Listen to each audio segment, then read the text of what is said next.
আর্জেন্টিনাকে ১-১ গোলে আটকে দিয়েছে বাংলাদেশ। চমকে ওঠার মতো খবর হলেও ল্যাতিন বাংলা সুপার কাপে ঘটেছে এমন ঘটনায় ভাগ্য নেহায়েত খারাপ না হলে ম্যাচটা জিততেও পারত বাংলাদেশ। এই রেজাল্টে অনেকের মনেই আশার সঞ্চার। আসলেই হয়তো উন্নতির পথে দেশের ফুটবল, কিন্তু আসল সত্যটা কি? ল্যাতিন বাংলা সুপার কাপে আর্জেন্টিনার অ্যাথলেটিকো চার্লনকে তৃতীয় বিভাগের ক্লাব বলে পরিচয় করে দেয়া হলেও বাংলাদেশে খেলতে আসা ফুটবলারদের সঙ্গে ক্লাবটির সংশ্লিষ্টতা নিয়ে আছে বড় প্রশ্ন।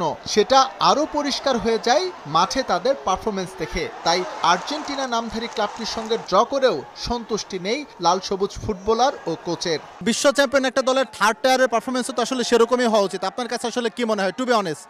না, আসলে সেটা আমরা হয় নাই। অ্যাকচুয়ালি আমি জানি না তাদের সম্পর্কে বিস্তারিত। আমি জানার চেষ্টা করেছি বিভিন্নভাবে, যখন আমরা কোন দুটো দলের সঙ্গে খেলা হবে তাদের সম্পর্কে বিভিন্ন তথ্য নেওয়ার চেষ্টা করেছি।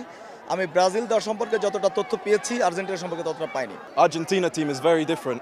They have a very good team, but still you can tell it's South American football, so it's good. বাংলাদেশে ফুটবল টুর্নামেন্ট আয়োজন করার ন্যূনতম ধারণা না থাকলেও হঠাৎই একটি গোষ্ঠী ল্যাতিন বাংলা সুপার কাপ নিয়ে ব্যস্ত। এখানে অংশ নেয়া ব্রাজিল এবং আর্জেন্টিনা দল নিয়ে ঢোল পেটালেও প্রেক্ষাপট পুরোই বিপরীত। সবকিছু প্রকাশ্যে চলে আসায় বিষয়টি আড়াল করতে না পেরে এলোমেলো জবাব সংশ্লিষ্টদের। First tyre, second tyre, third tyre, fourth tyre, fifth tyre এভাবে যেতে থাকেন তাহলে দেখা যাবে যে এরা থার্ড টায়ারের টিম। তারপরে থার্ড টায়ারেরও মনে হয় ওই মান হয়নি যেটা আমরা ব্রাজিল টিমের মধ্যে পেয়েছি অনেস্টলি। সো দ্যাট এইখান থেকে তো আমি একজন ব্যক্তি হিসাবে টিম সিলেক্ট করতে পারি না। সো আমি একটা টিমকে যখন থার্ড টায়ার থেকে নিয়ে আসছি, তো আমার মনে হয়েছিল থার্ড টায়ারের টিম বাংলাদেশ অনূর্ধ্ব 20-এর জন্য ইটস এনাফ। শুধু পারফরমেন্স নয়, ফুটবলারদের আচার আচরণেও ছিল অপেশাদারিত্বের ছাপ। তাই অ্যাথলেটিকো চার্লনের বিপক্ষে ১-১ গোলের ড্রতেও আসলে সন্তুষ্টি খোঁজার কোনো উপলক্ষই নেই। আর্জেন্টিনাকে ১-১ গোলে আটকে দিয়েছে বাংলাদেশ।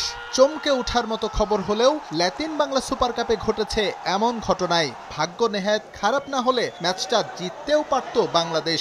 এই রেজাল্টে অনেকের মনেই আশার সঞ্চার। আসলেই হয়তো উন্নতির পথে দেশের ফুটবল, কিন্তু আসল সত্যটা কি? ল্যাতিন বাংলা সুপার কাপে আর্জেন্টিনার অ্যাথলেটিকো চার্লনকে তৃতীয় বিভাগের ক্লাব বলে পরিচয় করে দেয়া হলেও বাংলাদেশে খেলতে আসা ফুটবলারদের সঙ্গে ক্লাবটির সংশ্লিষ্টতা নিয়ে আছে বড় প্রশ্ন। সেটা আরও পরিষ্কার হয়ে যায় মাঠে তাদের পারফরমেন্স দেখে। তাই আর্জেন্টিনা নামধারী ক্লাবটির সঙ্গে ড্র করেও সন্তুষ্টি নেই লাল সবুজ ফুটবলার ও কোচের।